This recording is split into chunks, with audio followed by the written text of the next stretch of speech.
Good morning. My name is Kim Tra, and I will be your Insight Program host this morning. Okay, this month's theme is Unitarian Universalist Heritage, and today's Insight will focus on two of our principles. The first is the acceptance of one another and encouragement to spiritual growth, and the second is a free and responsible search for truth and meaning. Our church has a tradition of members and friends sharing their faith journeys. These presentations not only help us get to know the presenters a little better, but their sharing can also spark our own reflections about our own journeys. I don't see Marian Salka here this morning, but I do want to thank her for organizing the UU Faith Journeys in the past year. Those faith journeys were recorded and they're posted to the UUVC website, so they're available for you to watch at any time. And it's a wonderful digital archive of the diversity of paths that brought us together in this place at this time. So I would encourage you to look through those, watch those. And today, two members of our UUVC community will share their spiritual paths, Daryl Wedwick and Patsy Slezak. And Daryl will speak first. He's a retired professor of theater who relocated from Baton Rouge to Hot Springs Village in 2007. Serving behind the scenes as the current part of his journey as the de facto curator of the art wall. He's a dispute mediator and a member of the Sunday safety team. Daryl's presentation is entitled From Lutheran to UUVC. Daryl? Once upon a time, in late 1942, I was baptized into the Lutheran faith at Hope Lutheran Church in Ladysmith, Wisconsin, by the pastor at the time, Henry Erickson. And I was told, I do not recall this, but I was told that I had a rather vociferous objection to the handfuls of water that were being passed over my bare scalp. Much to the consternation of my mother and much to the amusement of the congregation, I understand. Looking back at that, what I've been told about that time, I guess perhaps that was my first initial expression of skepticism versus Lutheran doctrine.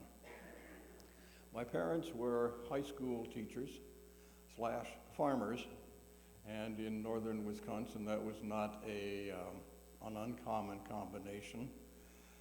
My father was a math teacher, as was day job, and the rest of the 24 hours was spent having something to do with cows and such.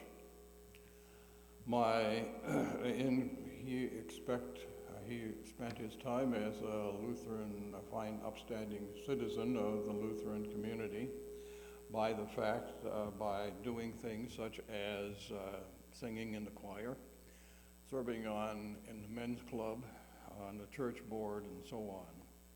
My mother was a nominal Lutheran, not a church basement lady, and she taught typing and shorthand. She was minimally tolerant of other churches. With the exception of Catholics, she was definitely anti-Catholic. Now, we would use the modern term of conspiracy theory to express what she was telling me. At the time, I had no idea whether she was telling the truth or not. Let me just say that Hope Lutheran Church bought the 11 to 12 a.m. Sunday morning hour on WLDY 1340 a.m.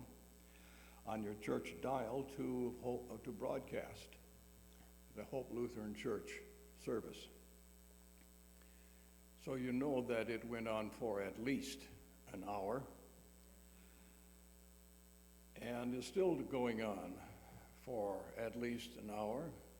My oldest brother, who is a 72-year-old bachelor and has not a whole lot of other things in his life, is the one now in charge of making sure that all of the connections are in the right in the right place, and all the bills are paid, and so on.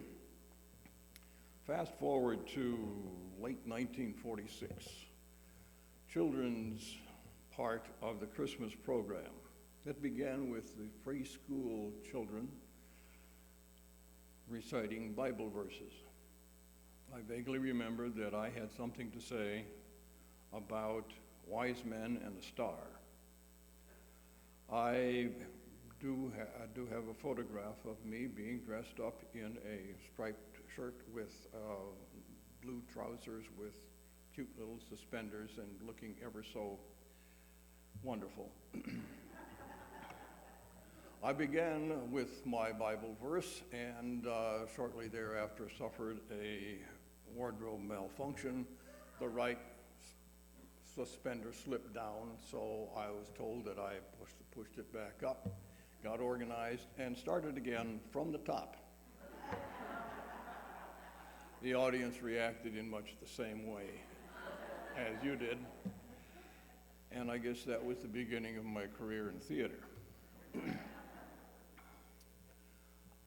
Skepticism was happening, although I was told on a number of occasions in early Sunday school class that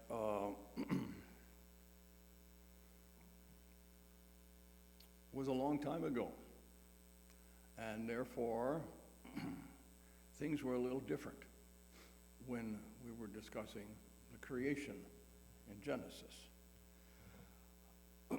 However, in that particular audience, that particular class, was the lady, the girl, who would become a valedictorian of the class of 1960 in Ladysmith High School, and another boy who was reputed to have the highest IQ of anybody in the building, no matter which building he walked into. We got to chapter 4, and I guess I have looked this up again, where Cain kills Abel and is banished from the East of Eden. Now, the East of Eden basically was where Adam and Eve were banished when they left the garden, and the east gate was guarded by a cherubim, and there was a flaming sword involved in this guarding of the gate as well. But when Cain had killed Abel, and the next verse gets into chapter 17, he had gone to the land of Nod, which apparently was beyond east of Eden. And there he and his wife had a child. Mrs. Yoder, where did Mrs. Cain come from? And we went back to well, that was a long time ago. They did things differently then. My father and I had a short conversation, which the gist of which was the Bible said so, you don't have to understand it. That carried over into 8th grade confirmation class, where once again we had future valedictorian and the smarter boy and me and a few others. And the Lutheran Catechism, for those of you who haven't been through it or have had some similar thing in your previous church, this involved the study of the writings of the philosophers and theologians from, in this case, from the nailing of the 95 Theses by Martin Luther onto the church door once upon a time. We got a chance to read, it may have been a paragraph, it may have been a page or two from this particular catechism book, which explained a particular sort of thing which the philosophers and theologians had written, which was to explain something about how Lutheranism came to be. And then at the end of that particular explanation story was the question, and as I recall, it was written in red ink, what does this mean? From a practical point of view, it meant memorize the next few lines. Because eventually we were going to be standing up in front of the congregation, and Pastor Erling Hansen at that time wasn't going to ask us questions. The question, what does this mean from a particular passage, and we should know that. Sometimes it took him a while to coax the answer from folks who didn't know how to memorize very well, but some of us did. That led to one of the things that created a bit of skepticism was the doctrine of transubstantiation. Dictionary definition. The doctrine that the bread and wine of the Eucharist are transformed into the true presence of Christ, although their appearance remains the same. With a little bit of skepticism going into the confirmation class, you can perhaps understand that Pastor Erling Hansen, again, the three of us, skeptics in that class, that led to another conversation with my father, which basically said, just memorize it and we'll get on. So I did. I was confirmed. The communion wine tasted like wine. The bread part of it was that little wafer that got stuck to the top of my mouth for the rest of the church service. And it was, but we got confirmed and were accepted as members of the congregation. The next 2 years, I was a member of the choir. Then the last 2 years were spent of high school were spent just going to church for an hour on Sundays, and just expecting that it was easier to do that than to stay home and try and get in a conversation with my parents discussing non-attendance at church. In the 1960s, that led to 1960s, which we were in graduating class, and the nice lady that I had been in Sunday school with for 12 years had become the valedictorian. The smarter boy parents had moved away someplace during high school. And then of course I moved away to go to college. It also began my decades as unchurched or lapsed Lutheran as being the best way to describe me. It also was the decade, all of us had survived, obviously, but there were things like Vietnam, selective service, or how to avoid selective service. I am a draft dodger. I did not get drafted.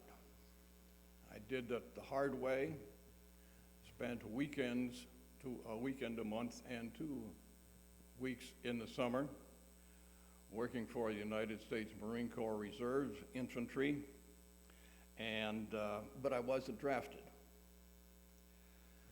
In 1964, received a bachelor's degree from the University of Wisconsin at Eau Claire.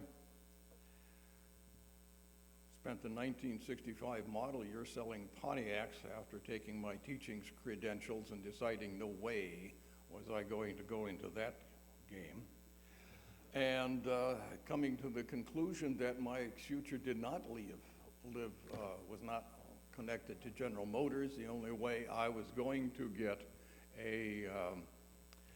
to finance a graduate education was to get a teaching assistantship, which I did at Kansas State University. A couple of interesting things happened there. We got to do plays in the interdenominational chapel on campus. The two that I remember were appropriate for a non-denominational chapel: A Man for All Seasons and Luther, both of which had some skepticism regarding church doctrine involved there. 1967 to 1969, instructor at the University of Wisconsin-La Crosse, and in 1969 accepted into the new doctoral program at Bowling Green State University, where they also had a chapel. Skipping a lot of details for the next 3 years, in 1972 I made good use of that particular chapel when I married a fellow graduate student who was Catholic. My father and my 2 brothers came to the wedding.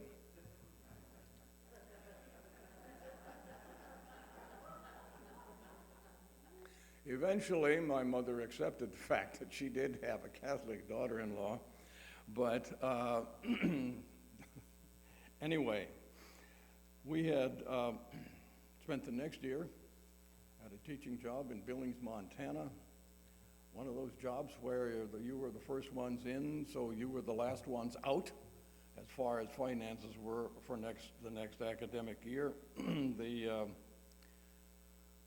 president was not, of that particular campus, was not really thrilled with the information, but at least he was upfront about it. 1973 to 77 at University of North Texas, or designed 39 shows in 4 years. And then we escaped that, went to Baton Rouge, Louisiana for the next 30 years. I was at Southern University. Kathy was teaching at Catholic High School there for 20 years, and I worked with many local actors, many of whom had their equity cards and were cast from time to time in motion pictures. They just did not want to make a living or attempt to make a living in the theater or in motion pictures, so they had real jobs and just were cast in shows that just necessitated them to be there for a few days at a time. Among the things that we found in Baton Rouge was the Unitarian Universalist Church, which had a nice campus, a nice facility, which included a big window which looked out onto Goodwood Boulevard, which carried a lot of traffic. And so if things got a little boring, or perhaps you looked out the window at the traffic, or they looked in to find out what Unitarian Universalists were doing. In the 1990s, we came up here, stopped on our first trip to Branson, stopped in Hot Springs overnight, came back for a 4-day vacation, saw a big billboard for Diamond Head Retirement Community. That was the day we didn't have a whole lot left to do. So we went out there and found out the nice lady in the double-wide trailer gave us some pretty brochures, told us what wonderful things they were going to do at Diamond Head, some of which was a little different than we thought a community should be. And she ended by saying, and that's the way we will do things here, not like they do it out there at Hot Springs Village. Naturally, we had to go find out what this village thing was about. And eventually, in 2007, Kathy and I got here on the 2nd of August and moved into a rental house. We kind of settled in. I had the opportunity to meet a few people in the Brushstrokes organization, some of whom were UU members. So one Sunday morning, I decided to go to room 5 in the community center and see what that was about. And well, here I am. And now is the end of the story. Having spent some 47 years in theater, I've learned that certain principles of performance are important. One is to leave your audience wanting more. Another one is to never look at your interpreter while speaking I got that instrument from, Mark Waltz. And for those of you who have seen the recent theatrical performance, Catch Me If You Can, you know why I chose to be first and not to follow Patsy Slezak.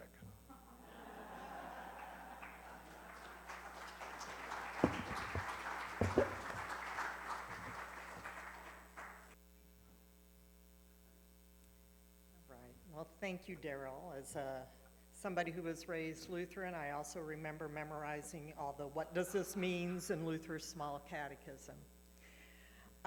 Patsy Slezak will be next, and her presentation is entitled Okie from Muskogee, From Fundamentalism to Freedom. It'll be a little bit different, but she also has Wisconsin roots, from what I understand, as well as Michigan.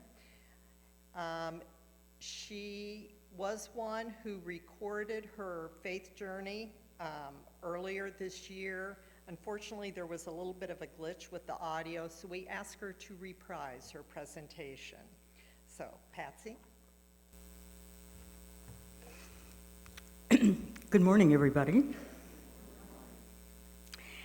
Yeah, the title of mine is Okie from Muskogee, or From Fundamentalism to Freedom. I have found it interesting to ask people to tell me who they are in 25 to 50 words. That tells me what is important to them about themselves. So I'll give you mine. I'm an 84-year-old woman, the proud mother of 3 daughters and 1 son, ranging in age from 54 to 61, plus 7 wonderful, very special children. I'm a Unitarian, an actor, and an artist. Yep, that's the Reader's Digest version of me. So now I'll give you something a little more in depth. My journey begins on March 10th, 1937, in Muskogee, Oklahoma, when I joined my parents, Cloma Ruth and Robert Lee Bernard, to form a family. My dad's mother, Ethel Loftus, was a staunch member of the Church of Christ in McAllister, Oklahoma. I only recall going to church when we went to visit her, until I was at least 5 or 6. We lived on an oil lease near Hilton, Oklahoma, and that was a pretty cool life for a kid. We had chickens, a couple of cows, and a couple of horses, including a pony that I owned, that I got to ride. My dad was a very charismatic kind of guy. People often described him as someone who could sell refrigerators to Eskimos. My mom was a wonderful cook and a talented seamstress who was a chubby lady with very low self-esteem.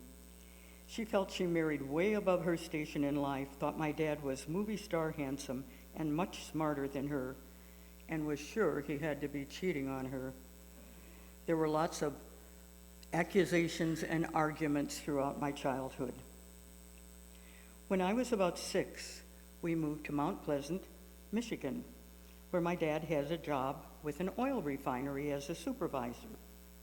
And as few as they were in the north, we found a Church of Christ. For a while, my parents were very active. My dad would lead the singing and adult Bible discussions, and then I don't recall going at all. When I was about 11, my mom said she had a big secret for me. She told me she was going to have a baby. I was totally embarrassed. I guess I knew a little about the birds and bees, and I assured her her secret was safe with me. Well, that summer, we were in Iowa. My dad was working on a survey crew, and that was when my sister Robbie Lynn was born. My dad wanted a boy so badly. I had a half-sister named Bobby Sue, and my little sister was Robbie Lynn, and he finally said, "That's it. I'm not filling my yard with girls trying to get a boy." I was the only one that had a name that didn't have Robert in it, so anyway. It was hard to be a chubby, awkward 11-year-old with a cute baby sister everyone wanted to see and talk baby talk to. It's okay, I didn't strangle her or anything. Shortly after, after she was born, we moved to Waukesha, Wisconsin, when my dad went to work for Michigan-Wisconsin Pipeline. And we found and attended a Church of Christ in Milwaukee, which was about a half an hour away. The older I got, the more I secretly questioned why we chose the Church of Christ. They didn't believe in dancing, drinking, or swearing, and these were all things that I had witnessed and heard my parents do. They also didn't have a piano or an organ in the church because the Bible says, sing and make music in your heart. Duh. They didn't have pianos or organs in biblical times. I didn't ask my parents about these things because in our house, children were meant to be seen and not heard. In most Church of Christ families, at about 12 years of age, children answered the call and are baptized. At one part of the service, a song is sung, which is the invitation. Now, forgive me for singing this, but this came to mind. Come home, ye who are sinners, come home. Tenderly, faithfully, Jesus is calling. Ye who are sinners, come home. And then you would walk down the aisle of the church, be greeted by the minister, and have admitted that you needed to be baptized, have your sins washed away, and be responsible for everything you did after that. Well, I think I put this off until I was 13 or 14, and then with some nudging from my mother, I walked down the aisle of the church to be saved, to have my sins washed away, and to be responsible for all my future action. Now, our baptisms were total immersions. How embarrassing. I was disappointed when, after being baptized, the only thing I really felt was wet. I guess I didn't have any really big sins to have washed away. I didn't covet my neighbor's husband. I didn't steal, murder. Okay, I did lie a little bit. I hated going to such an odd church. We always had to drive a long way. There was never anyone from my class that went to the same church. It made me different. My friends went to confirmation classes together or catechism. I desperately wanted to fit in.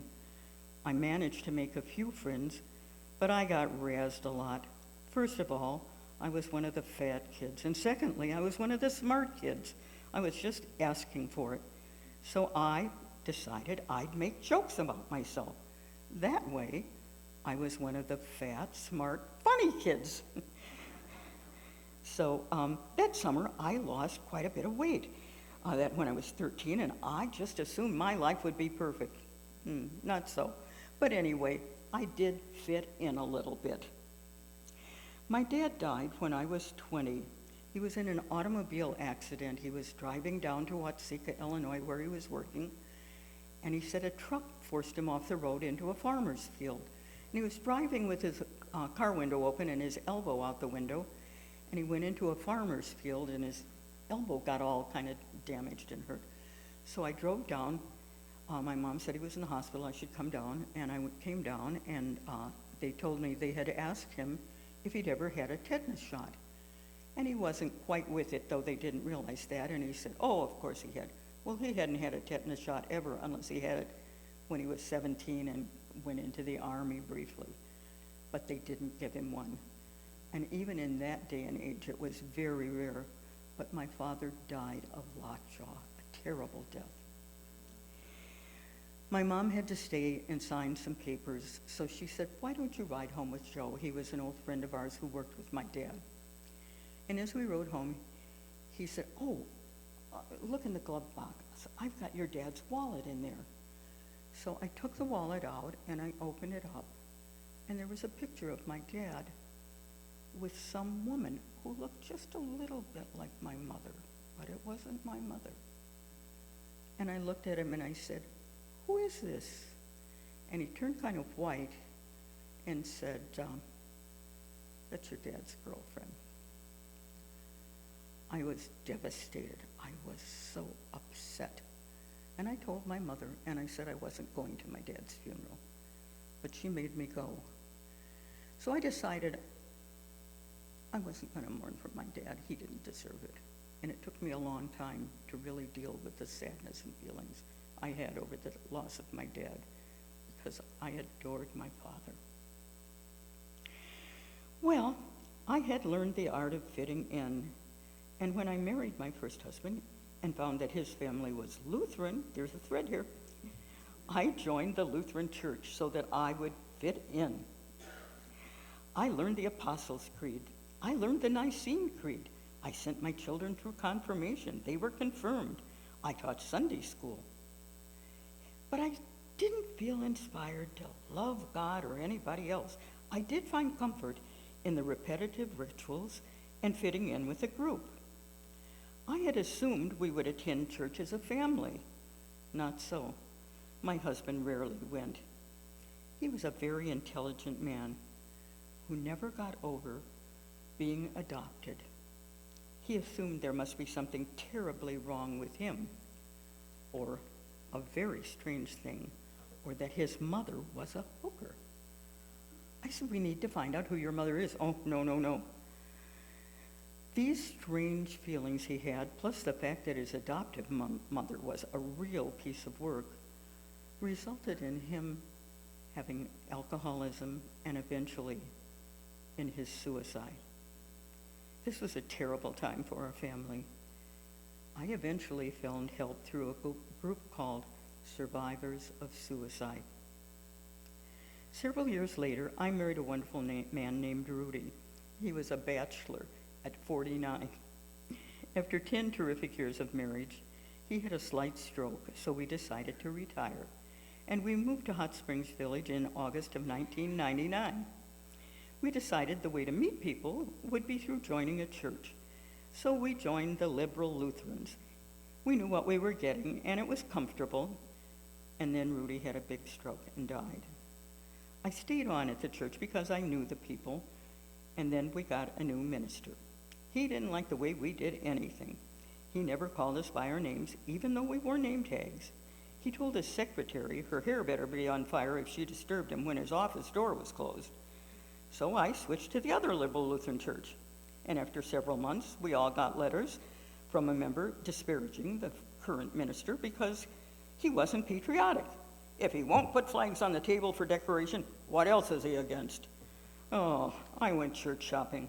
I tried the Presbyterian church. I tried the Methodist church. I was looking for a spiritual type of place to be. I knew the Baptist church wasn't for me. I was familiar with them. Every place I went, there was some man-made rule or some lack of opportunities for participation by women or some petty bickering. I thought, oh, this just can't be right. I tried once more. I joined a Methodist church as a single woman. The minister never called on me, though that was the custom of the church when you joined.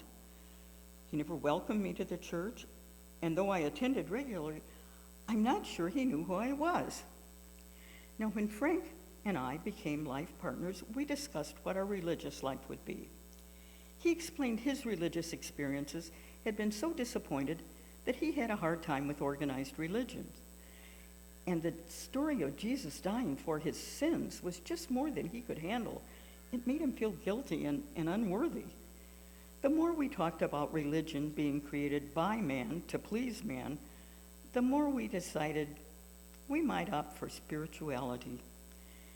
And so we defined what we thought spirituality was, and we decided to be more loving, less critical, kinder, less judgmental. I have to admit that was a hard one for me. And just try to be decent people. And I have to tell you, we were genuinely happy. Frank died on October 2017. It'll be hard for me.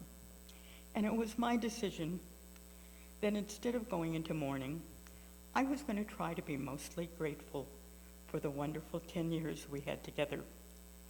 to remember how beautifully he treated me and how fortunate I was to have him in my life. And then I realized that I was alone and I needed an extended family, a group of people I could love, depend on, and trust. I was in a couple of plays with Toby Hamilton, who belongs here, of course, and she kept saying, "Oh, you ought to visit our church. You'd love it." And I replied, "I don't do well with organized religion." And her answer got me, "Oh, you'll like us. We're not very organized." That's not true.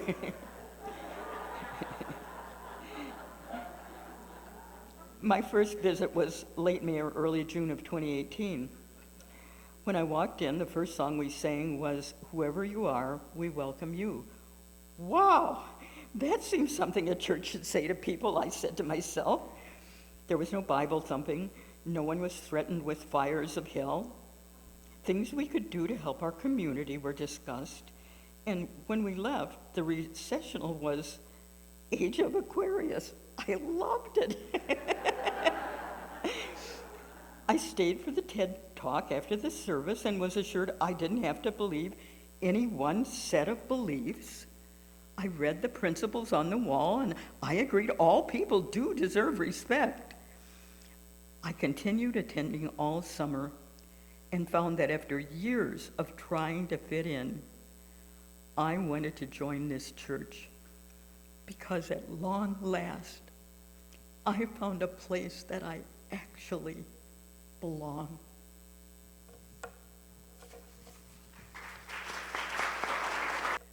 Well, thank you, Daryl and Patsy, for your thoughtful and moving reflections. We'd also like to encourage other members and friends to share your journeys as Patsy and Daryl have. If you're interested in doing that, please let me know. To those of you who recorded your spiritual journeys earlier this year, thank you. And be aware we may be asking you for an encore presentation some Sunday morning here.